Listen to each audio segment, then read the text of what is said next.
founded Pittsburgh, a gateway to the West. How many hopes and dreams began and ended here? What men stood on these shores, watching the Ohio on its endless journey to the sea?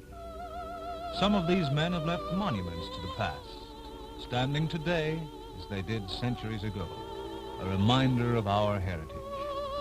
If today you were to drive along the road to Ambridge, you would come to quiet old economy, with its tranquil gardens and stately buildings, paying a silent tribute to a group of hardy pioneers known as the Harmonists.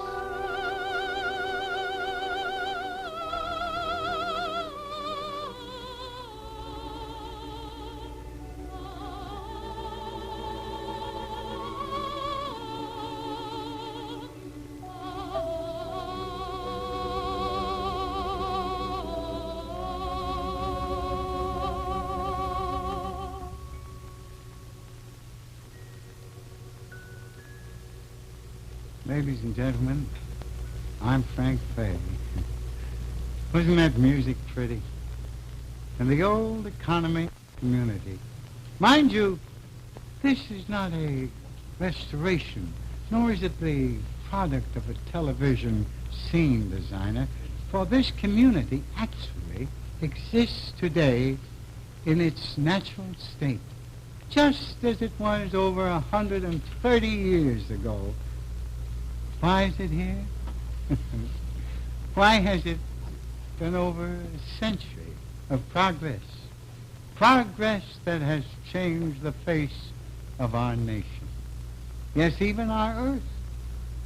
Now from the yellow pages of history, the harmony history, hidden for years in the dusty vaults that once held a fortune in gold. We're going to call on old economy, so whisk your ear out of the low range and send it above the clouds where an angel has room to fly. Who are you? I beg your pardon? Who are you? Oh, isn't that the funniest thing? I can hear you, old man, and just as plain, but I cannot locate you. Oh, I'm around. You're around, eh? All right. But suppose you tell me who you are. I am the spirit of harmony. Well, good for you. What'd you have in mind? What do you know of the Harmonists? Well, I know a little bit. I know that, Father Rapp, who was the spiritual leader, brought them here from Germany. They were like the Pilgrims. The Pilgrims? Yes. You see, they were seeking religious freedom, and they found it here in Pennsylvania. And that's right, as far as you have gone. But this is only a small part of the story. Come with me. Let me show you. Come into the past.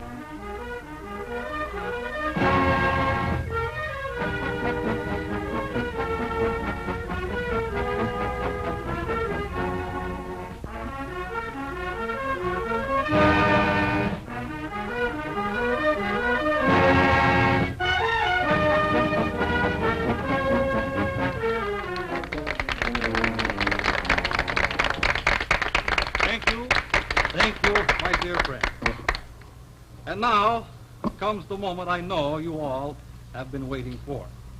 The annual statement of the society.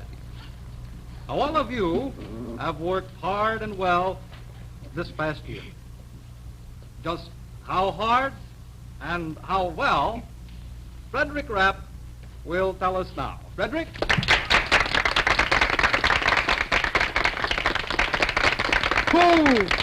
Who is Frederick Rapp? Frederick Rapp is the business head of the Harmonists. He is the adopted son of Father Rapp, the spiritual leader. Thank you, Heinrich. Thank you, my fellow harmonists. We have had one of our best years since we came to America 29 years ago. The orchards have done well. Our 1,500 pear and apple trees were very productive. And you've seen the acres of vineyards with vines heavy with grapes. We've had an enormous peach crop. We've made twice the usual amounts of jams and jellies, and we've tripled the usual quantity of dried peaches. The grist, flour, and oil mills have doubled production. In textiles, all members have been supplied with clothing, with an ample surplus for markets of hats, coats, blankets, and coverlets. We produced 8,000 pounds of flax and hempen rope, and we're making candles at the rate of 1,000 a day. Think of that. Our trappers' report shows that their storerooms are crowded with furs. The furniture shops have maintained excellent production. From a beginning of a few silkworms, our silk industry has become one of our most profitable ventures. Plain economy silk is selling for $1 a yard, while our figured velvets are bringing $15 a yard. That's what I do. We've had 1,500 visitors to the museum during the year, which makes the cost and effort of moving the museum here from Philadelphia worthwhile. With the addition of the crocodile, our zoo is now nearly completely stocked. And good news for those of you who've been concerned over the safety of Father Rapp. He's finally agreed that the bear is too large now to be led about on a leash, and he's consented to have it caged in our zoo. So you won't be seeing it in the orchard any longer. Thanks to your industry and excellent workmanship, economy wool is in great demand in the Pittsburgh area. In fact, all of our goods are well received in Pittsburgh, as well as in New York, Philadelphia, Boston, and as far south as New Orleans. It is with great pride that I announce to you today that our holdings now represent a grand total of over $5 million. This represents to all of us, the years... Margaretta, over here.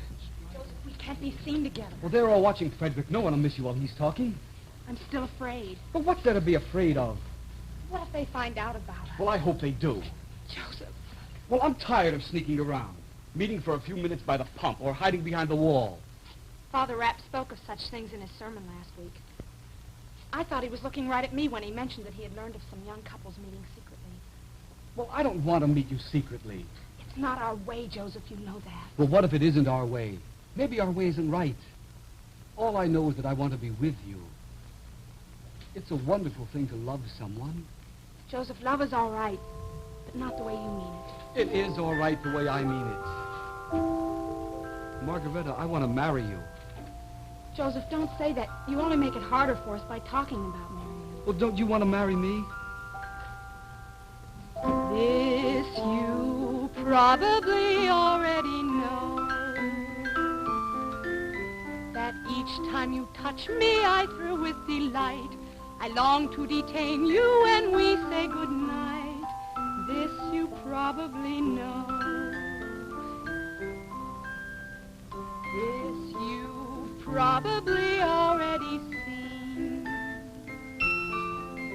The tear on my cheek when you're gone for a day. The smile in my heart when you come back to stay. This you've probably seen. Since I discovered the brown of your eyes and the cute little twist of your grin, I know if ever I tried to forget them, I'd never know where to begin. This you probably already know, that each time we meet it's a newfound surprise. The clamorous pounding my heart can't disguise. This you probably know, but if it's not obvious, clear and apparent by now that I worship you so, then darling, you'll probably never know.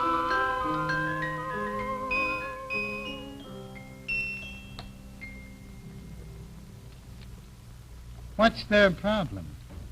Why don't you ask them? Pardon me, I couldn't help overhearing. Who are you? I'm a visitor here. Please don't be alarmed. Well, what do you want? Well, I heard you both say that you were in love with each other and that you want to get married. What's the problem? What's stopping you? We're harmonists. And harmonists, I take it, don't marry? No. When our parents came to this country, they decided against marriage. But I understood that Father Rapp has a family living here with him. Well, he has, but he was married in Germany. It was all right to marry then. It's just since we came to America that marriage has been done away with. Then who do those people who are already married still live as man and wife? Who are they? Nobody lives as man and wife. They live as brother and sister. Oh, would you live as brother and sister? No, Father Rapp wouldn't let us. Not if he knew how we feel about each other. Well, just the same, I'm going to see him. Joseph, you can't. It's the only way. Maybe he'll make an exception in our case. But he won't. He never does. You'll tell my mother, and then she'll never let me see you. Frederick, finish this talk. Your mother will be looking for you. Promise you won't go to Father Rapp. I'm not sure. Please don't. Are you going to see him?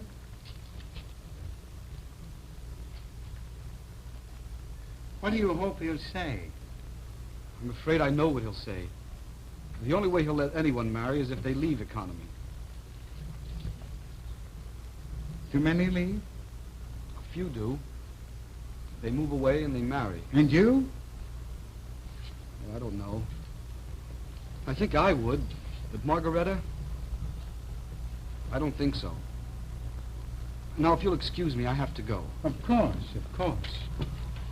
No, of course, I've seen two sides of the harmonists.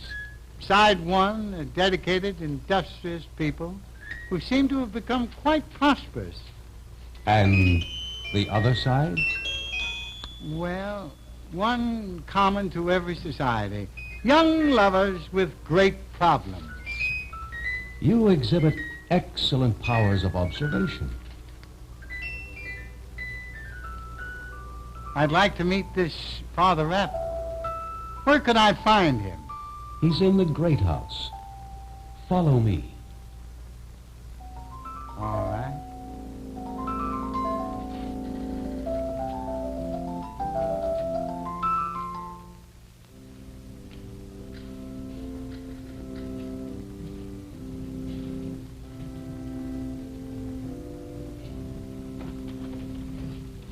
Father Rapp? Oh, Frederick. How did the report go? Very well. It's good to see them all so happy. Yes, we've endured many hardships. The people deserve their prosperity.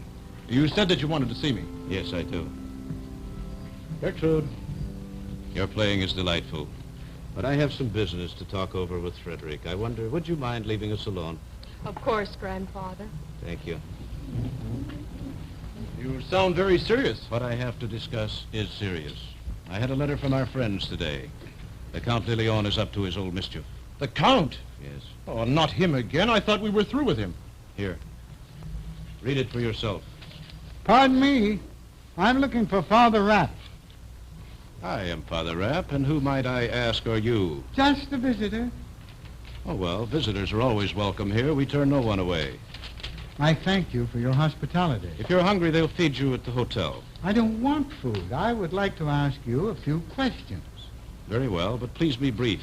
I have pressing matters to attend to. All right, I understand that you don't believe in marriage. We believe in marriage. We do not choose to practice it. Could you tell me why you do not choose to practice it? We are a religious people, sir.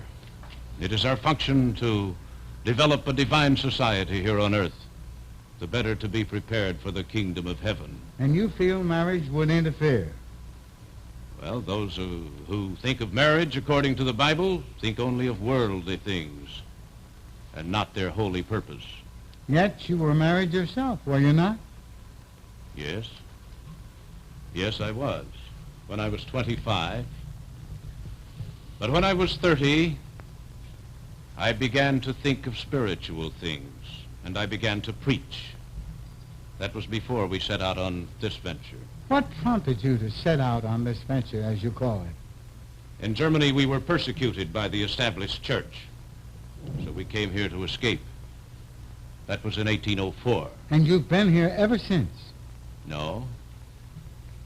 No, this is our third settlement. First, we built a town near Zelienople. Later, we moved to Indiana and built another. We've been here since 1825. How many members are there in your group? Oh, about 600 at present. At one time, we numbered more than 1,000. But that was before a rather unfortunate circumstance. What was that? A scoundrel calling himself the Count de Leon came here, claiming to be a disciple of the Lord. He made lavish promises to our young people, played upon their sentiments in an effort to get them to follow him. By the term playing on their sentiments, do you mean this Count advocated marriage? Yes, he did. But only to the young people. The older people remembered the hard winters we had in the early days. They chose celibacy as a way of life, partially for survival. They knew the wilderness was no place to raise a family. Later, they came to look upon it as a holy way of life. This letter is abominable. Frederick, we have a guest. My son is disturbed because of a letter we received today. You see, to rid ourselves of the Count and his followers, we gave him $35,000 and sent him away. We later promised him $70,000 if he would live up to certain agreements. He did not live up to those agreements, and so we did not give him the money. This letter informs me that he intends to come here and take the money by force. He won't get away with it. I can tell you that. How do you intend to stop him? I don't know yet. We were discussing it when you came in. The fire alarm! Yes. Yes, will you excuse us? Yes.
That's quite a fire department.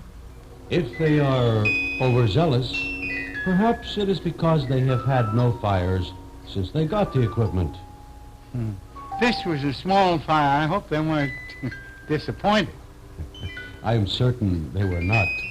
I could start a few small bonfires about... What did you say? I said I see the fire is out. Yes. It was only a carpet. There was no damage.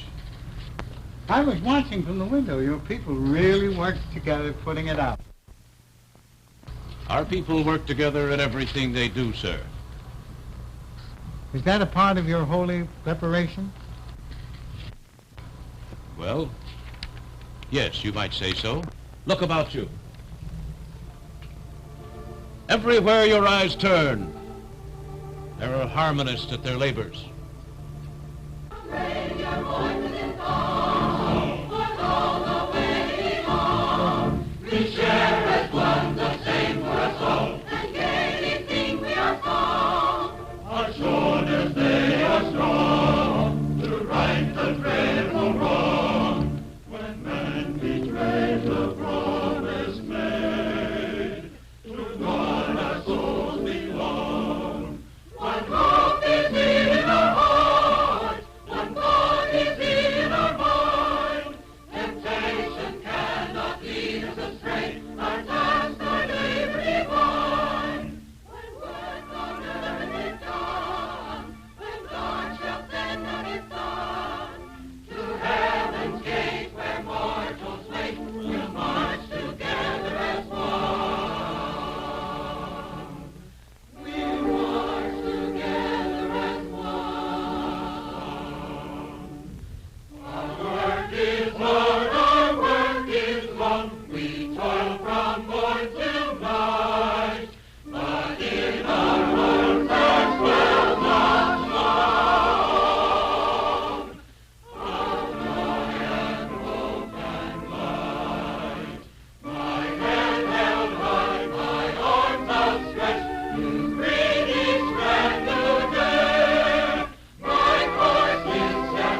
you see what I mean? Well, I don't completely understand it, but I can see it. Our people have grasped one fundamental truth. God is a universal spirit shared alike by all men. For when a man lifts his hand against his brother, he lifts it against himself. But when he lifts his hand for his brother, he lifts it for himself. Thus, you see, each man and his brother are a part of the same. That I understand. But you cannot understand how we can live without marriage, work without profit, gain wealth, and yet have no possessions. Well, I think I'm beginning to. Listen, my friend. We have endured many years of hardship and suffering. Our ways and customs are born of those years. Do not judge us too quickly. Now I must be off. This business with the Count de Leon must be dealt with. The man who plans to attack economy. Yes. Do you have a plan to stop him? A plan has come to me. Father Rapp, I need your counsel. Joseph, can't it wait? I'm very busy. I'm afraid it can't. Very well, then what is it? Father Rapp, Margaretta and I love each other. And what has led to this pronouncement? Nothing has led to it. We just have love for each other. I suppose it happened while you were walking in the orchard. No. Then you've been seeing Margaretta secretly. Yes, once or twice. Joseph, this is a mere infatuation. I've seen these things before. It will go away. It's a passing weakness. Go and meditate in the grotto. Father Rapp, I don't want to meditate in the grotto. I will give you some writings of mine to read. I don't want to read your writings, and I don't want to meditate in the grotto. Margaretta and I want to marry. Have you spoken to your parents of this? No. Why not? Well, they wouldn't understand. I dare say they wouldn't. But you understand, don't you? I understand that I want to marry Margaretta. And you want me to tell you to go ahead? We want your permission. If you give us permission, then our parents will let us marry. Joseph, we are dedicated to a holy purpose. There is no room in this society for those who place their own personal concern above the welfare of the society. If you marry Margaretta, you must leave economy. But if you do, you leave without possessions, and we will have no further responsibility for you. Well, why can't we marry and still live here? We don't want to leave. Have I been talking to deaf ears all these years? We have a holy purpose, Joseph. We are trying to develop a perfect society here on Earth. Well, what is so unholy about having a family? There is nothing unholy about having a family, Joseph, but it is not a part of this society. Marry Margaretta if you must. Leave economy, get employment, support your wife. But do not expect to receive from the society if you are not prepared to give to the society. It's a simple demand, and there are no exceptions. Margaretta won't leave. Then, Joseph, you must search your soul for peace. You're a harmonist. And for a harmonist, there is no other way. But I warn you, if you stay, these meetings must cease. I cannot allow the corruption of our ideals to exist. Now I must go. I will speak to you again of this. What now? Oh, hello. I didn't see you sitting there. I wasn't eavesdropping, but you had the door blocked, so I had to stay and listen. Well, it doesn't matter. I guess it was all a mistake, my coming here in the first place. What will you do now? Well, I'll have to tell Margaretta. But I know she won't leave, and now we won't even be able to meet. I understand that a great many of the younger members left with this Count de Leon. Why didn't you go? Well, because of Margaretta. I wanted to, but she wouldn't leave her mother and father.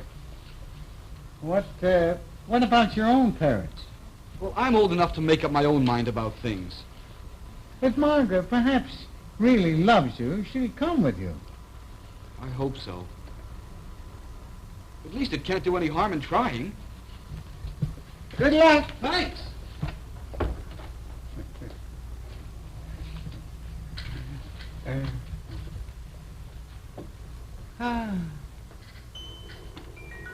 You know, Mr. Harmony, I'm Geist? here. Yes. Those two could use a little of your spirit of harmony right now. On the contrary, the problem seems to be too much harmony. Well, shall we go see how the boy makes out? I am at your service.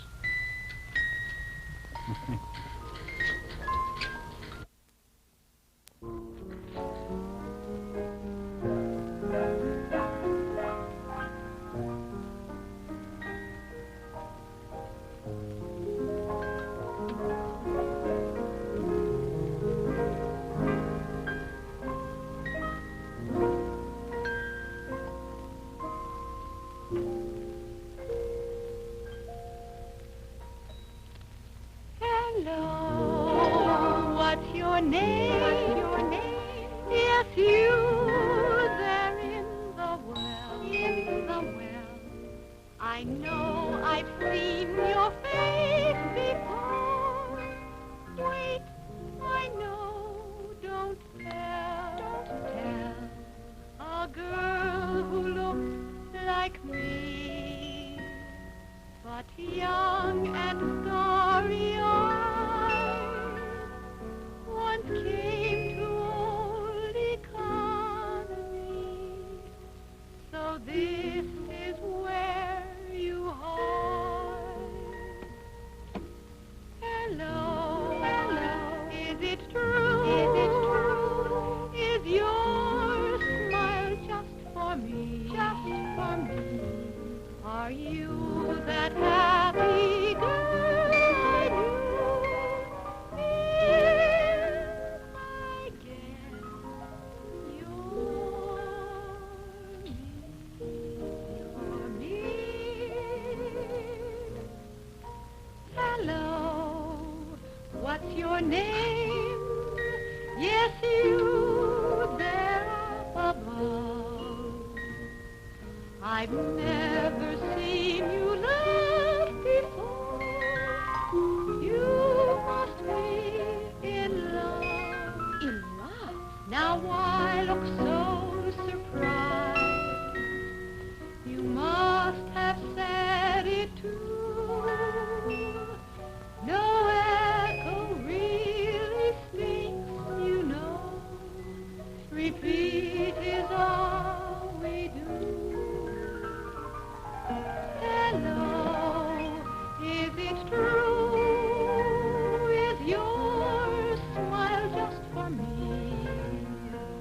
Are you that happy girl I knew? Yes, I guess you're me.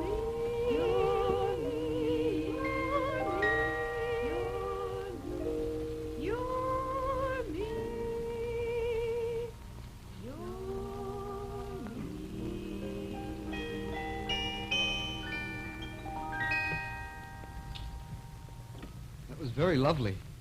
Thank you. Margaretta, Yes? Well, what is it, Joseph? I went to see Father Rapp. You didn't. Joseph, you promised. I said I wasn't sure. So he told you to stop seeing me, just like I said he would. Well, not exactly. He didn't? Well, I told him that we wanted to marry. And he asked me a few questions about us, about whether or not we had been meeting each other. And then he said that we could marry if we left economy. I knew it. Joseph, why couldn't you leave well enough alone? Well, what do you mean, well enough? Things weren't well enough for me. Oh, you know what I meant. No, I don't know. If you love me, you should want to spend more than just a few minutes together. You should want us to spend all of our time together, and the only way that we can do that is to marry. But not to leave economy. Well, what's so important about staying here? We could find a place nearby. Just wouldn't be the same. And you could visit your folks anytime you wanted to. Joseph, don't you understand anything? Well, I guess I don't. I asked you not to go to Father Rapp because I knew what he'd say. And although I think I love you, I'm not ready to leave here. It's not just being near my folks that matters. I've been a harmonist all my life, and there are a lot of things I believe in that... Well, I can't just forget them and start all over. I'm 18, and I'd hate myself forever if I did something now I'd be sorry for later. I guess I didn't understand. Well, I tried to tell you, but you're so pig-headed you never listen to what I'm saying. You said you weren't ready to leave now. Does that mean you might be ready to leave sometime? Maybe. I can't say yes, I'll be ready to leave next month or next year.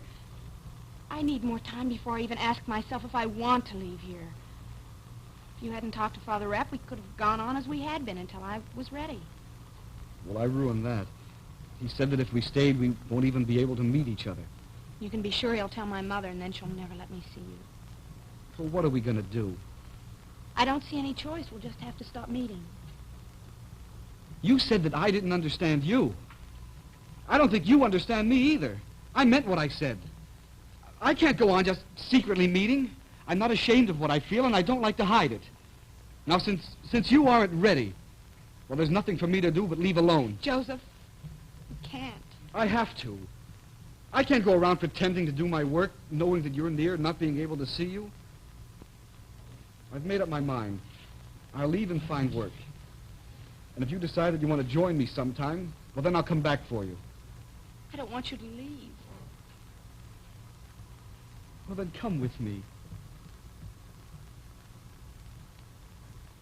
I'll let you know where I'm staying. Joseph, please stay. Let me have a little time to think. You'll have all the time you want to think without me around to confuse you. Wouldn't hurt you to stay. It hurts me right now. Please.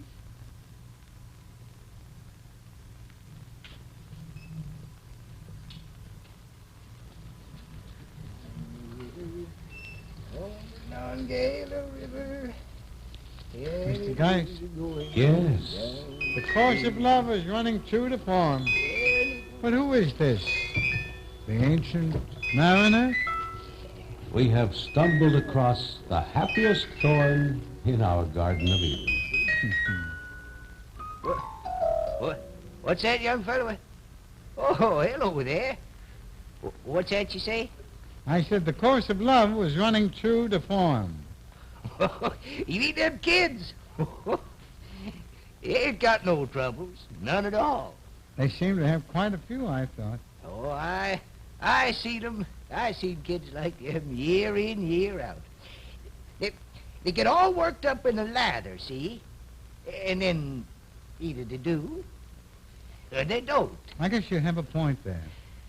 And it don't matter much the way I see it. I mean, every man's got to live his own life. Mm-hmm. Can't no one tell him how, even if he knows how. Are you a regular harmonist? Oh, me? No. No, I just work for them. I don't go in much for all them ways. I see. Pardon me, but what are you doing with that bottle? Well, now, what's it look like I'm doing? I've been pushing it into this here bale of straw. That's what. Getting it right in there. Perhaps I should rephrase my question. Why are you shoving it into the straw? Now, that's another matter. You know what this is? What? That's a bottle of economy champagne. You make champagne here? Oh, champagne, wine, whiskey, even patent medicine. Do harmonists drink? Well, now, everybody drinks something. It's what you drink that matters. Oh, these economists, harmonists are a sober lot. Although each family does get an allowance of wine. But no whiskey. Well, whiskey's for selling, same as most of the wine. Yes, sir. If we could get this here wine to market, we'd stand to make a good deal of money on it. How big is the wine and whiskey business? Well, now, dollars and cents, I don't rightly know. But it's worthwhile, mighty worthwhile. As I say, if we could get some of this to a good market, we'd make money on it. I see. Now, but what were you asking for this bottle? Well, he's asking what I was doing with this bottle. I'm trying to get it into this bale of hay. See, here's the point. Now, this is good champagne. It's the best in the States. But it's a mite too strong for the bottle. Now, as long as it's sitting around on the shelf, it's fine. There's no trouble at all. But you get to putting it in a wagon and bouncing it around. You got a wagon load of broken glass and a mighty smelly wagon. It blows up? Oh, take the top of your head right off if you're standing too close. Well, now, see, we've tried every bottle we can find. Even tried blowing our own bottles.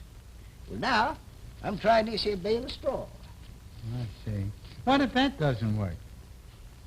Well, that doesn't work. We just have to try something else. If nothing works, we just have to shut down on champagne. Hate to do that. I spent a lot of time on it. I wish you luck. It's going to take a lot more than luck to hold this together.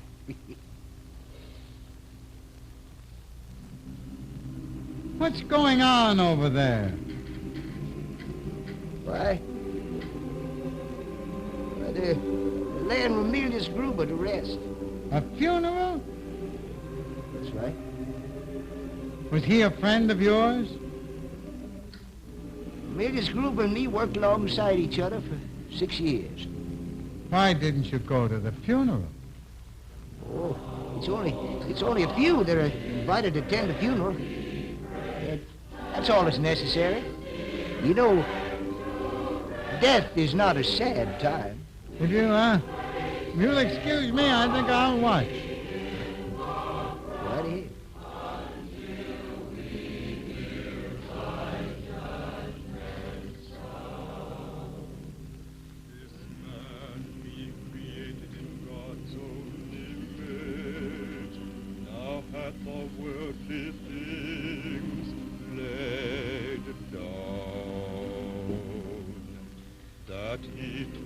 With the saints before him, might abide the day of thy second coming.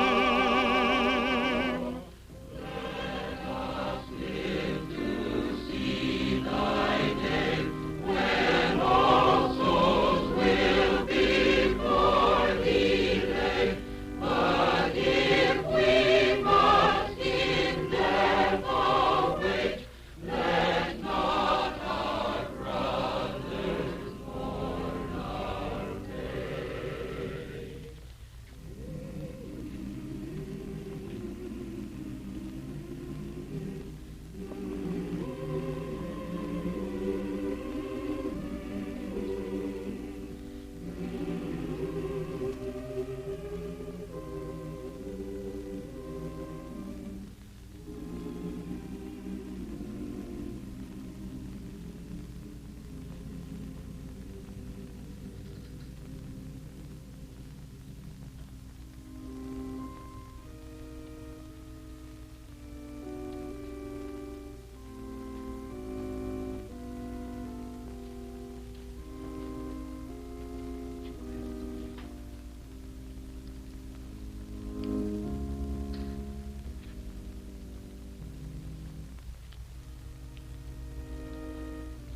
Why are they throwing flowers in the grave? They give each other flowers in life, and they believe this is another step in life. I don't see any markers on the graves. It isn't necessary, Mr. Fay. God knows where they are. He needs no signs to point the way.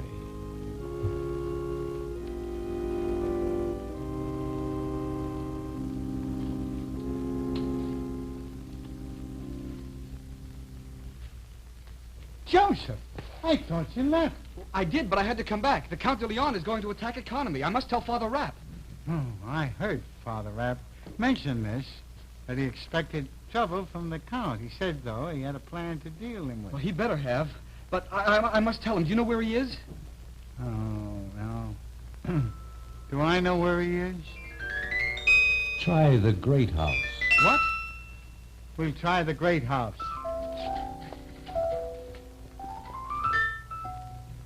Are the plans clear to everyone? Yes, Father. Good. Good. Frederick, have the men completed their part? All the lower windows are bolted, and all the doors, save this one, have been barred. The jelly-making kettles have been set in the upper floors, all filled with boiling hot water. Good. Now take the men with you until after the attack. Father Rapp. Yes? Don't you think we should stand by in case your plan doesn't work? Well, I hate to think of leaving the women alone at the mercy of those men.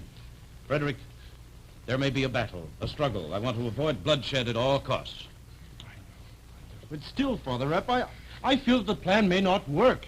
And then what would we do? We must be ready, Father. We can't let the women do this. Frederick, remember, these people were formerly friends of ours. I cannot see that they would fight their own friends. Father, bloodshed we cannot have.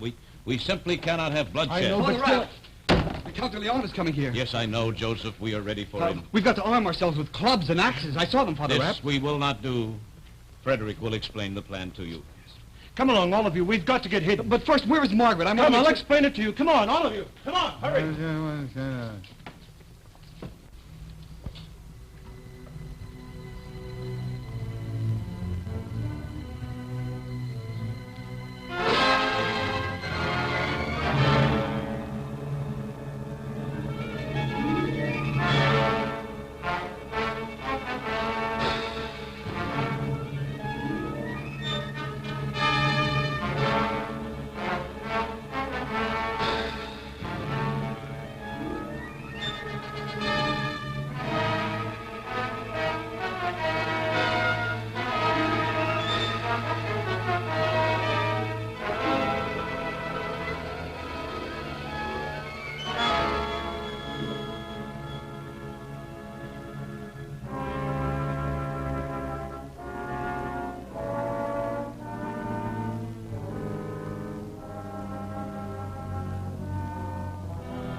You've seen my plan. What do you think of it? It was quite effective.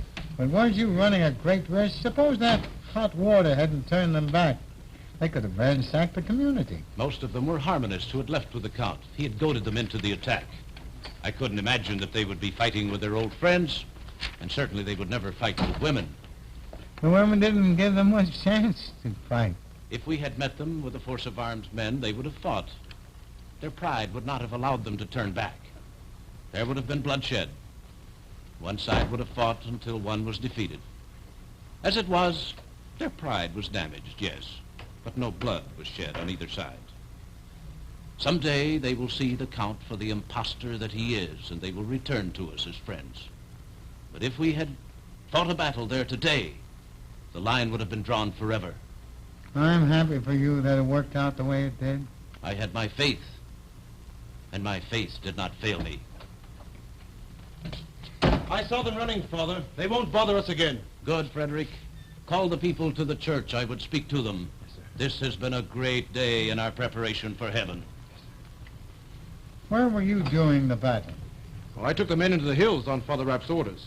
Tell me, did you share Father Rapp's faith in his plan? One does not question the Father. I realize that, but did you share his faith? Well, just between you and me, we weren't too far away. And there were about 20 or 30 townsfolk getting across the way there, so if we had been in any trouble, things would have worked out all right. Don't mention this to the Father. I promise you I won't. We have great faith in him, but it doesn't hurt to give faith a little helping hand in case you need it. I understand. Margaretta! Margaretta! Joseph, I thought you'd gone. Well, I had to come back when I heard about the Count's attack. Are you all right? Wasn't it wonderful? Did you see it? We were up on the hill. We saw the whole thing. It was so funny to see them running away from us. Well, I still don't think it was a very smart thing to do, having women fight men. We handled it all right, didn't we? I think you're just jealous because we did it better than you could. The important thing is that you're all right. Now I suppose you'll be leaving for the city. Suppose I will. Well, what are you waiting for? Well, Margaretta, I've been thinking. I really couldn't do much in the city. I've worked in the fields all my life, and, well, there isn't much demand for farmhands in Pittsburgh. Oh, you could get a job in the iron furnaces or on the canals. I guess I could. And you'd be sure to meet lots of worldly women who won't be ashamed to see you in public. Of course, I'm not interested in that sort of thing. There'll be lots for you to do in the city. Well, I was hoping you'd ask me to stay. But now I see how much it means to you. Well, don't worry about me writing. I won't bother you with anything. Joseph, sometimes I don't know whether you're a fool or just plain simple. Of course I want you to stay. I told you that. But a girl can't go around begging a man to do things. You have a mind of your own. Use it. I told you how I feel. I want to stay here. Maybe someday I'll feel a little differently, but till then, that's the way it is. You know we'll never be able to see each other alone. I know. And your mother will be watching us all the time. I know that, too. So even if I did decide to stay, I might as well be gone. That's right. And it'd certainly be easier for both of us if I was gone. Perhaps. All right. I've made up my mind. You're going to Pittsburgh? No, I'm going to church. Father Rapp wants to talk to us. To us? To all of us. To all Harmonists. Well, since you've decided to be sensible about it, and my mother doesn't. So then you...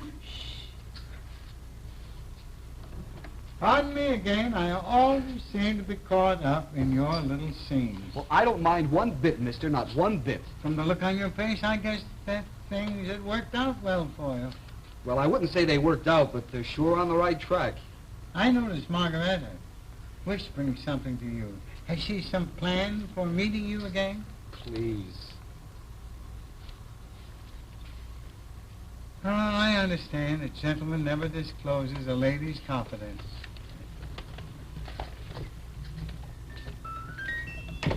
There is our day in history, Mr. Fay. You have met the Harmonists. What do you think now?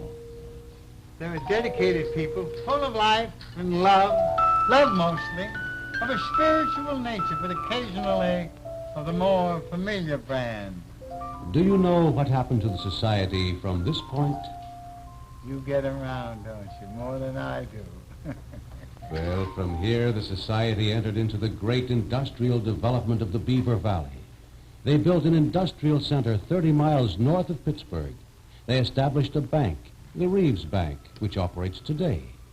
And they bought other stock in Pittsburgh and owned shares in several railroads.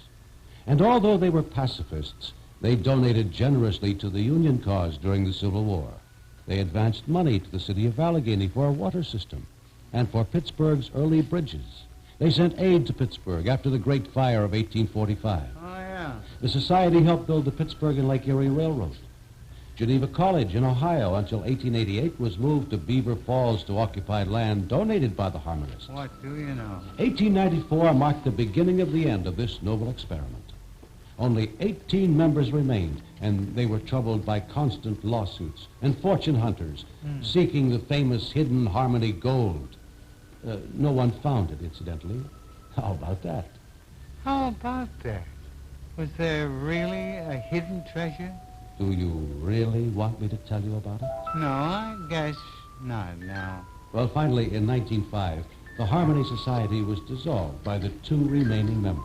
They proved that man can live in peace. For 100 years, they brought the spirit of harmony to the Upper Ohio. And that spirit of harmony, Mr. Geist, is still here today. Thank you. And now, before we leave this day in history, let's stop at the church, where Father Rapp has called his followers together.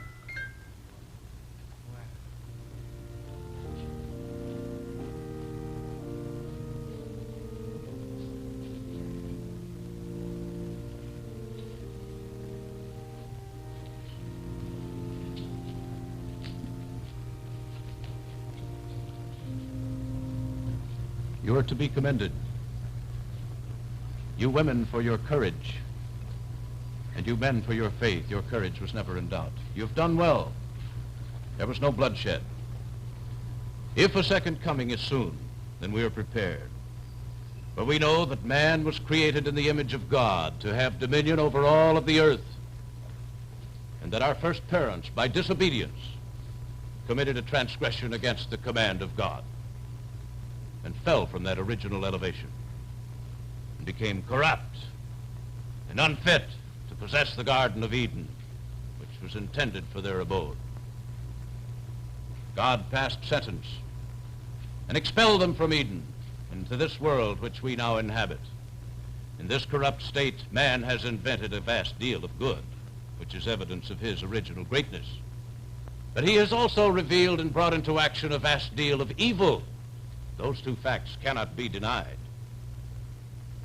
Jesus Christ on the one side, and the angel of darkness on the other.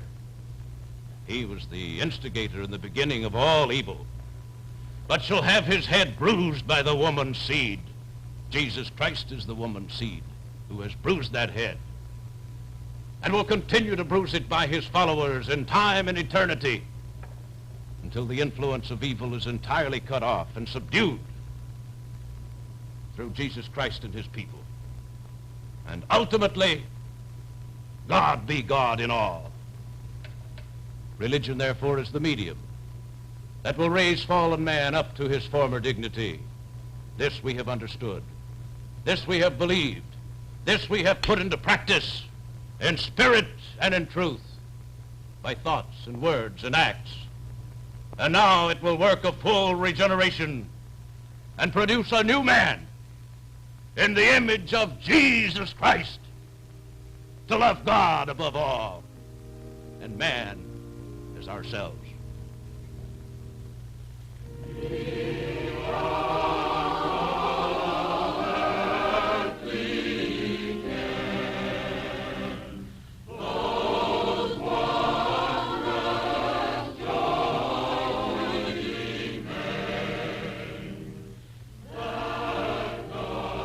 This, then, is old economy.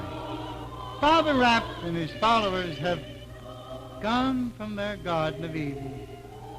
The economy band no longer fills the summer nights with music, but the influence lives on and on. This is not a silent village, not a state-owned historic property.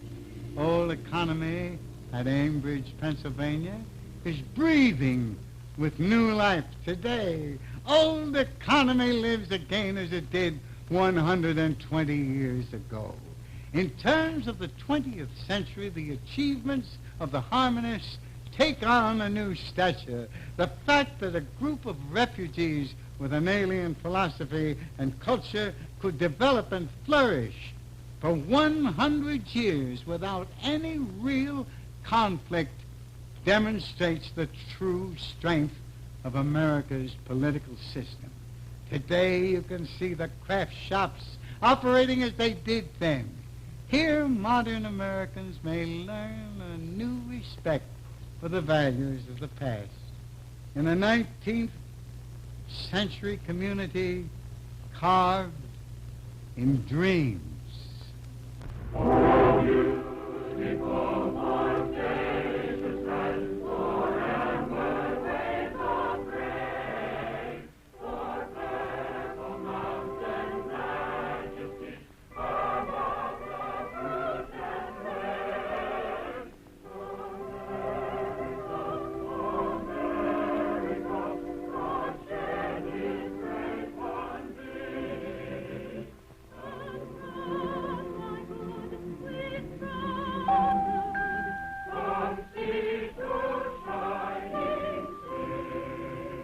Tours are conducted through 17 of the original 286 Harmony dwellings in the lovely 3.5-acre Great House Garden daily between the hours of 10 a.m. and 4 p.m.